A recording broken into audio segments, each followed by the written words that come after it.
Swastiastu. Selamat pagi anak-anak. Ketemu lagi dengan Bapak di channel Bapak yang membahas tentang kronologis.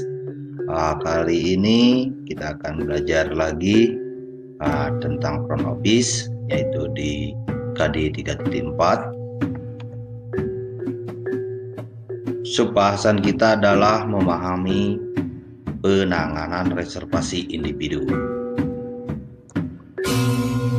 Sebelum kita melanjutkan pembelajaran ini, Bapak berharap anak-anak dalam kondisi sehat semua sehingga bisa mengikuti pembelajaran dengan baik. Adapun tujuan pembelajaran kita hari ini adalah menjelaskan SOP atau standar operasional penanganan reservasi individu. Kedua, menangani penanganan reservasi individu.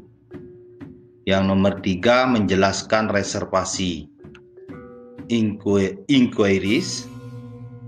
Yang keempat, menjelaskan tugas memeriksa ketersediaan kamar atau determining room availability. Serta yang nomor 5, melakukan tugas menerima atau menolak pemesanan kamar. Baiklah anak-anak, dalam penanganan reservasi individu ini ada beberapa subbahasan, ada 5 ya dalam penanganan reservasi individu ini. Yang pertama adalah standar operasional penanganan reservasi individu. Yang kedua, reservation inquiries. Yang nomor 3 adalah memeriksa ketersediaan kamar atau determining room availability. Yang nomor 4 adalah menerima atau menolak pemesanan kamar. Sedangkan yang terakhir adalah konfirmasi reservasi. Kita mulai anak-anak, baiklah kita mulai yang pertama, yaitu tentang nomor SOP atau standar operasional penanganan reservasi individu. Pemesanan kamar individu merupakan pemesanan kamar untuk seorang calon tamu, pasangan, atau sebuah keluarga. Reservasi ini biasanya dilakukan sendiri oleh calon tamu yang akan menginap di hotel atau agent. Harga yang diberikan adalah harga normal atau harga paket, normal rate, paket rate, family plan rate.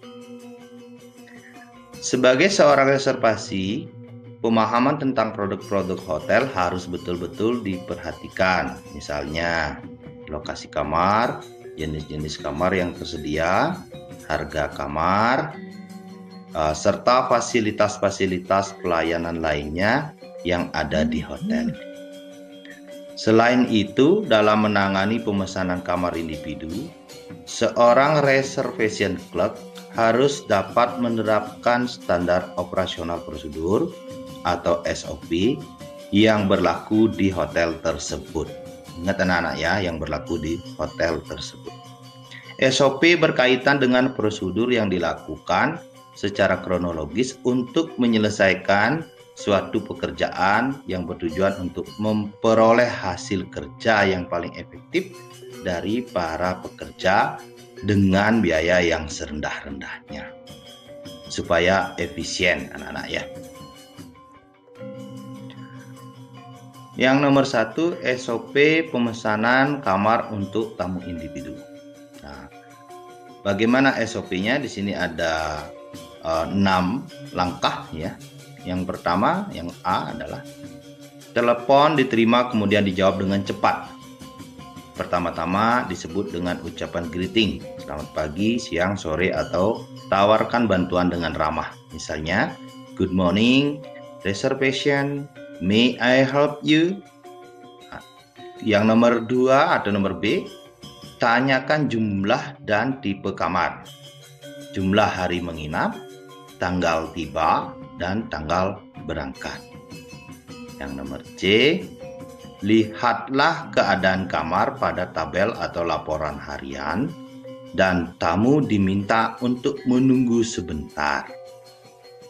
Nomor D, apabila Nomor D ya, kita lanjutkan lagi anak-anak. Nomor D, apabila permintaan telah dipenuhi, sampaikan informasi tipe kamar dan harga kamar tanpa menyebut nomor kamar. Nomor E, tanyakan nama yang memesan tersebut, kemudian nama tamu yang akan menginap, instansi serta alamat yang jelas dan jelas jenis pembayarannya, payment type-nya. Usahakan meminta deposit atau surat jaminan jika rekening tamu tersebut akan ditanggung atau dibayar oleh perusahaan. Hal ini dapat dilakukan sebelum tamu tiba di hotel. Dan jangan lupa mencatat jikalau ada permintaan khusus. Yang nomor F, isilah formulir pemesanan kamar dengan lengkap. Setelah data yang diterima telah lengkap, hendaknya kita mengulangi kembali data pesanan yang diinginkan untuk menghindari terjadinya kesalahan atau kekeliruan, kemudian diakhiri dengan standar greeting.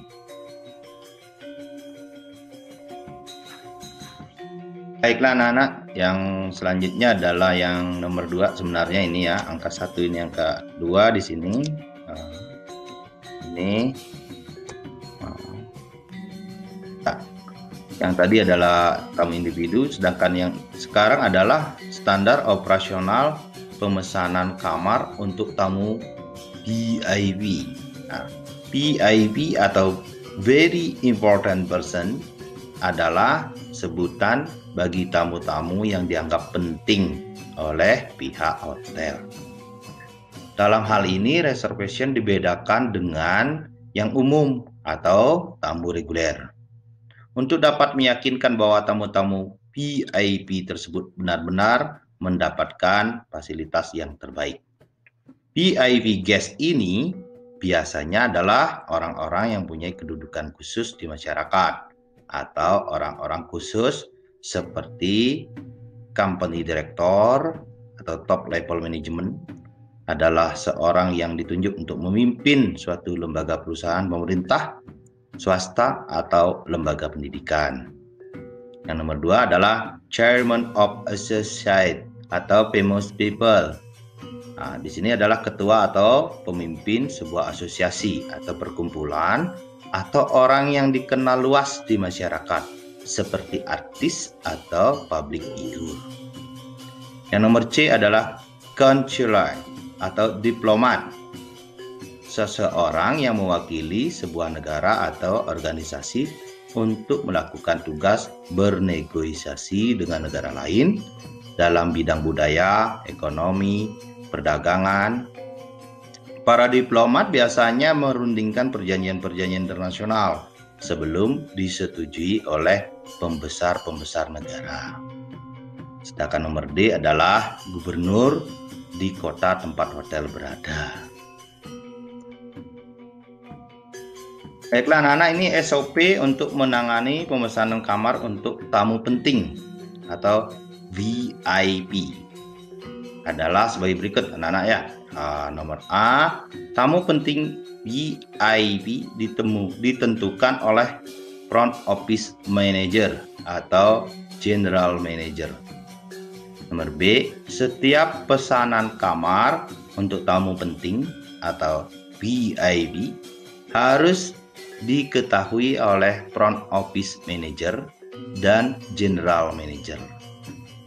Nomor C, kontrol atas kesiapan kamar harus dilakukan langsung oleh front office manager atau asisten front office manager atau executive housekeeper.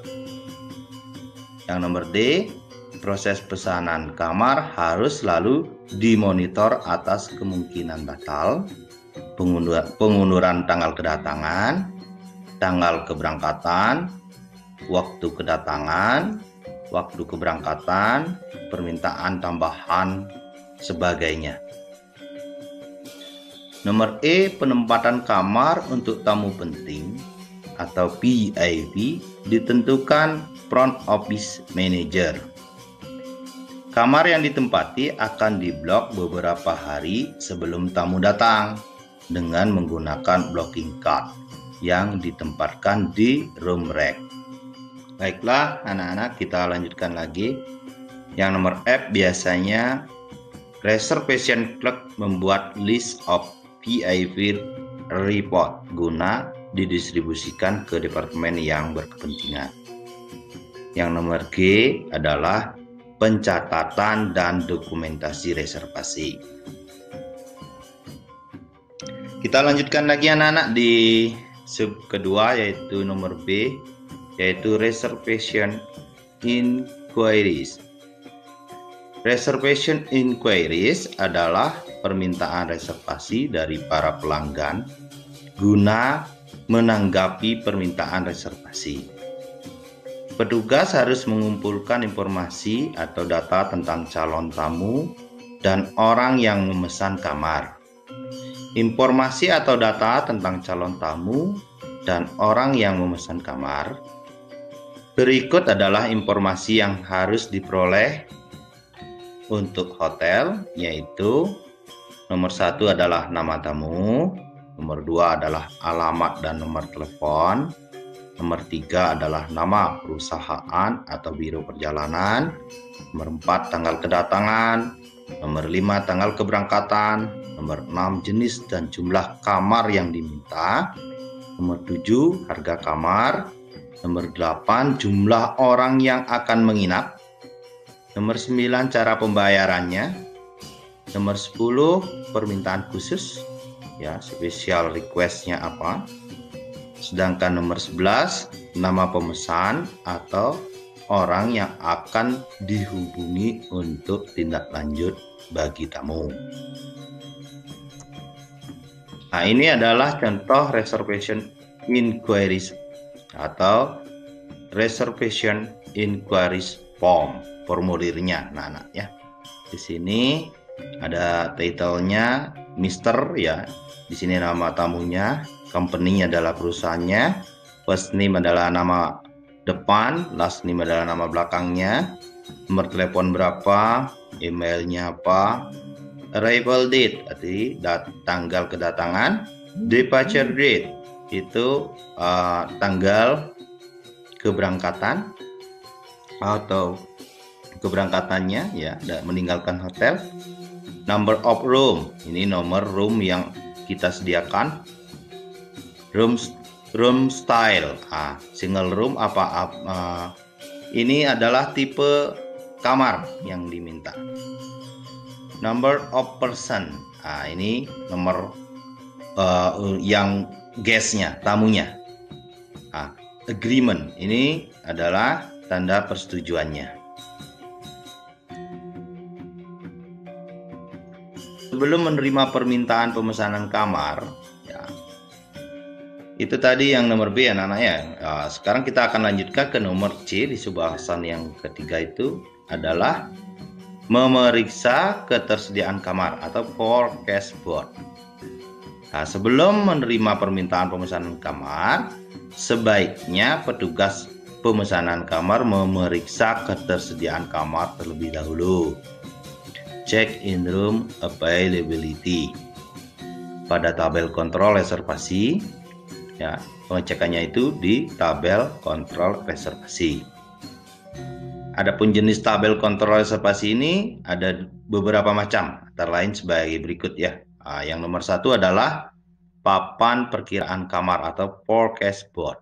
Forecast board adalah tabel keadaan kamar untuk masa yang akan datang.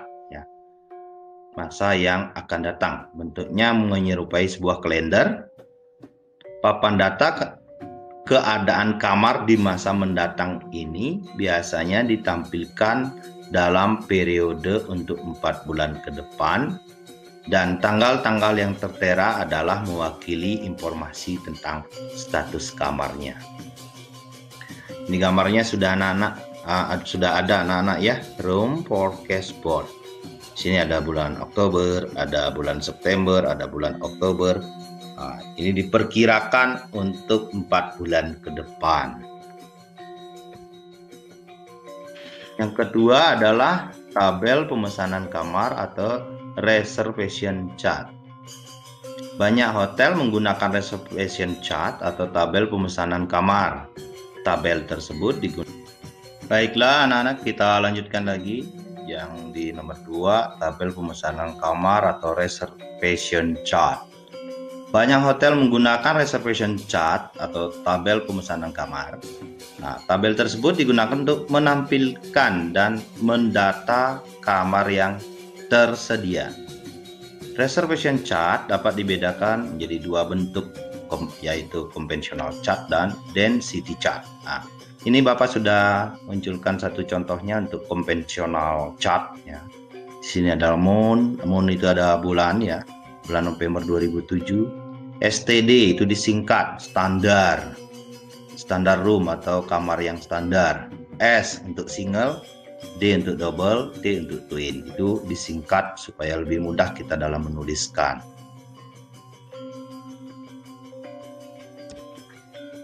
Selanjutnya, pokok bahasa nomor D adalah menerima atau menolak pemesanan kamar. Setelah kita melakukan pemeriksaan kamar yang sudah kita lakukan tadi, berapa yang tersedia, berapa yang siap untuk dijual, maka yang diinginkan oleh pemesan atau yang diingin dipesan oleh tamu itu, maka ada dua pilihan anak-anak ya. Dua pilihan yang akan dilakukan oleh petugas observasi, yaitu menerima atau menolak suatu pemesanan kamar.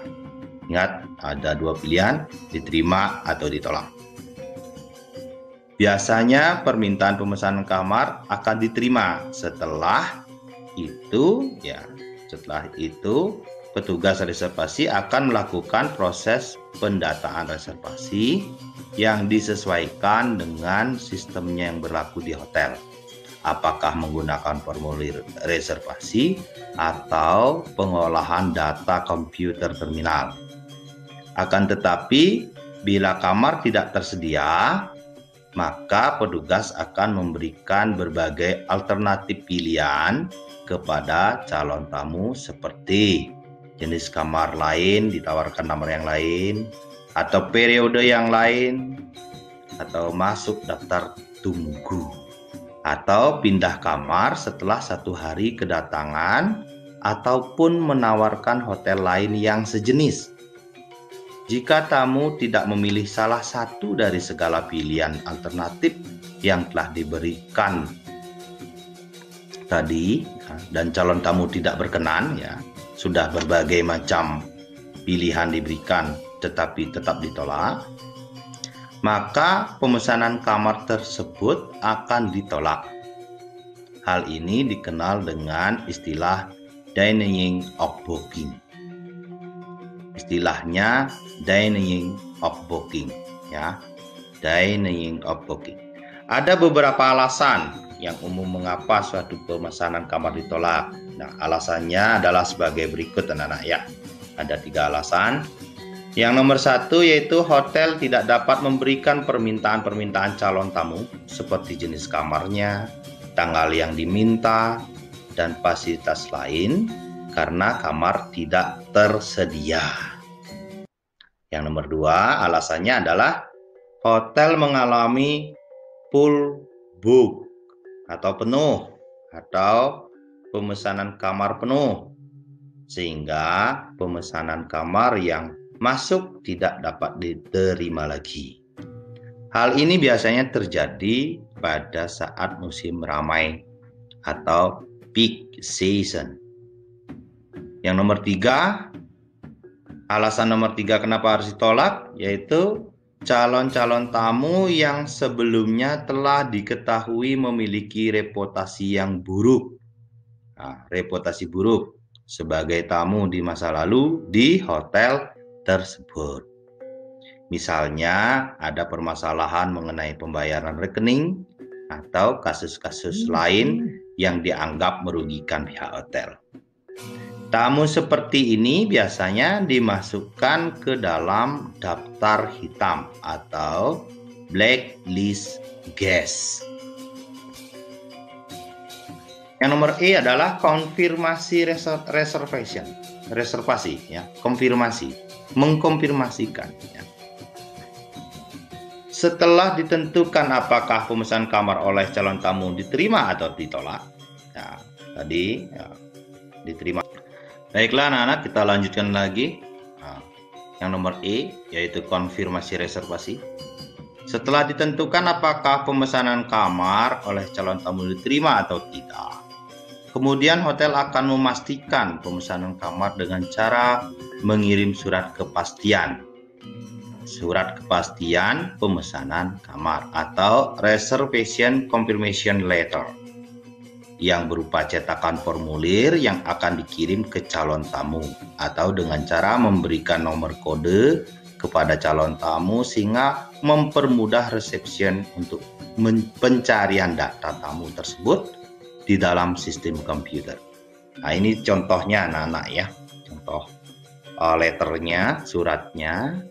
Tetapi kalau zaman sekarang sudah pakai WhatsApp ya, pakai WhatsApp itu lebih cepat, lebih hemat. Tetapi anak-anak bisa juga mengirimkan suratnya seperti ini, dikirimkan emailnya ya. Dear, kepada guest name, nama tamunya. Thank you for calling. Hotel name, berarti nama hotelnya. To make a reservation for guest name. Guest name ini diganti dengan nama tamunya. Guest, di sini tamu. This is with reference to your conversation with atau email to ya reservation agent name. Ini reservasi agennya siapa ya, dan selanjutnya di contoh surat balasan untuk konfirmasi reservasi. Baiklah anak-anak, dari penjelasan tadi ya, dari pembahasan kita itu bisa diskemakan ya. Skemanya adalah seperti ini anak-anak ya. Dari pembahasan tersebut adalah prosedur pemesanan kamar individu. Digambarkan skemanya. Yang pertama adalah reservation inquiry. Kemudian turun, di sini ada check the availability ya, available, ada kamarnya apa tidak ya. Kita lihat cek di forecast board-nya atau di reservation chart-nya. Di sini juga bisa pakai komputer system ya. Nah, apabila kamar yang tersedia, ini room available, maka kita harus menanyakan garantinya. Pembayarannya pakai apa? Apakah pakai prepayment, apa pakai credit card, apa advance deposit, apa contractual agreement ya. Kemudian kita akan membuatkan fill in reservation form, fill in reservation slip or diary. Kemudian di-input ke computer system. Nah, kemudian ada record reservation chart. Kemudian confirming reservation. Ini dikonfirmasikan, yang tadi kita sudah bahas, dikonfirmasi melalui surat atau letter. Kemudian maintaining reservation record. Nah, di sini kemudian kita masukkan ke filling bookingnya, atau kalau ada perubahan ada modifying booking. Nah, kemudian kita arsipkan. Seperti itu anak-anak ya prosesnya. Baiklah anak-anak, untuk kesempatan hari ini kita belajar sampai di sini dulu. Bapak mohon maaf atas segala kesalahan, kekurangan dalam penyampaian. Terima kasih anak-anak sudah menyimak dengan baik. Bapak berharap anak-anak dengan mengikuti pembelajaran hari ini mendapatkan pengetahuan baru dan tetap semangat untuk belajar. Terakhir, Bapak tutup untuk para Mosanti. Om Santi Santi Santi Om.